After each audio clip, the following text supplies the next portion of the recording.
অসমৰ মানুহৰ কি জ্ঞান নাই যে মই বজাৰ কৰিব যাম, মই পাৰ্কত যাম, ইলেকশ্যনৰ 2 মাহ আগত এইবিলাক কথা ক'ব পাই নেকি? এজন ভাবি মুখ্যমন্ত্ৰীৰ মুখেদি এই কথাবিলাক ওলাই নেকি যে মই পাৰ্কখন চাব গৈছিলোঁ, বজাৰ কৰা দোকানখন চাব গৈছিলোঁ? এনেকেতো আমি বাচ্চাকো নুবুজাওঁ, ঘৰৰ যিটো বাচ্চা থাকে তাকো আমি নুবুজাওঁ। এইটোতো লজেন্স দিয়া টাইপ কথা হৈ গ'ল।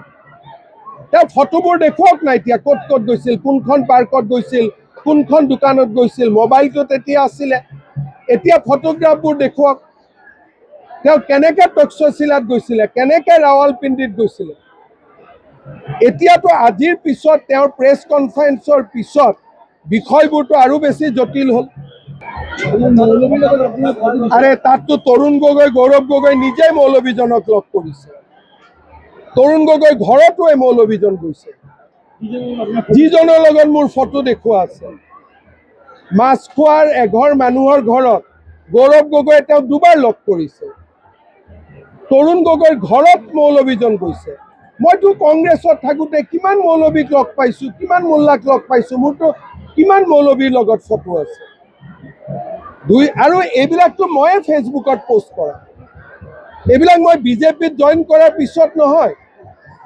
আগততো কিমান অসমৰ মই হাইলাকান্দিত মোল্লাৰ তাত গৈছোঁ, আজমিৰ শ্বৰীফত মই কিমানবাৰ গৈছোঁ, মই বাংলাদেশৰ শ্বাহজালাল দৰগাহত গৈছোঁ। এইবিলাক ফটো মই নিজেই পষ্টিং দিয়া, এইবিলাক কোনো লুকোৱা কথা নহয় ন। এজন মৌলানাক, মৌলবীক আগতে কংগ্ৰেছত থাকোঁতে কিমানক লগ কৰিছোঁ।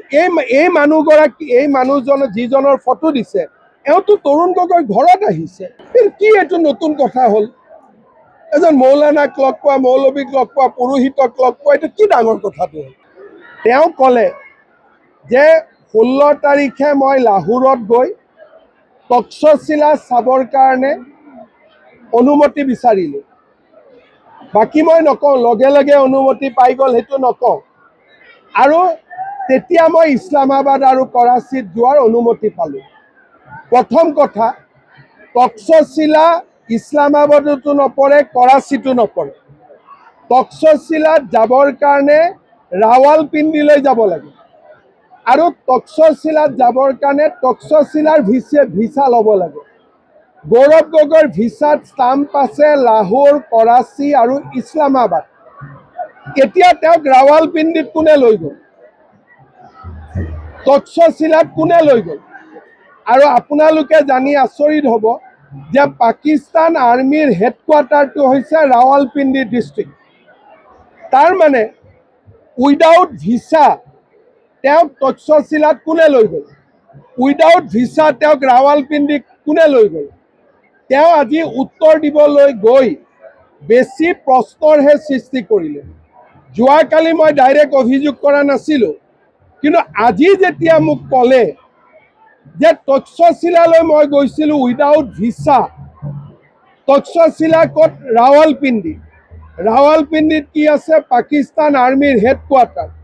এতিয়া আজিৰ পিছত সন্দেহ আমাৰ আৰু ঘনীভূত হ'ল। মই ভাবোঁ যে গৌৰৱ গগৈ ডাঙৰীয়া বহুত প্ৰশ্নৰ এতিয়া জবাব দিব লাগিব। পাকিস্তানত ভাৰতীয় নাগৰিক এজনক ভিছা নোহোৱাকৈ, আমাৰ লগত তেওঁৰ ভিছাৰ কপি আছে, লাহোৰ, কৰাচী, ইছলামাবাদ, ভিছা নোহোৱাকৈ তেওঁ ৰাৱালপিণ্ডিত কেনেকৈ যাব পাৰিব? আৰু ৰাৱালপিণ্ডি কি? পাকিস্তান আৰ্মিৰ হেডকোৱাৰ্টাৰ। আপোনালোকে গুগল কৰি চাওক। সেইকাৰণে মই ভাবোঁ যে সন্দেহ আজিৰ পৰা আৰু বেছি ঘনীভূত হ'ল। আপুনি বিচৰা বাতৰি পাব কেৱল নিউজ 18 এপত। নিউজ 18 এপ ডাউনলোড কৰিবলৈ স্কেন কৰক এই QR কোড। গুগল প্লে ষ্টৰতো পাব এই নিউজ 18 এপ।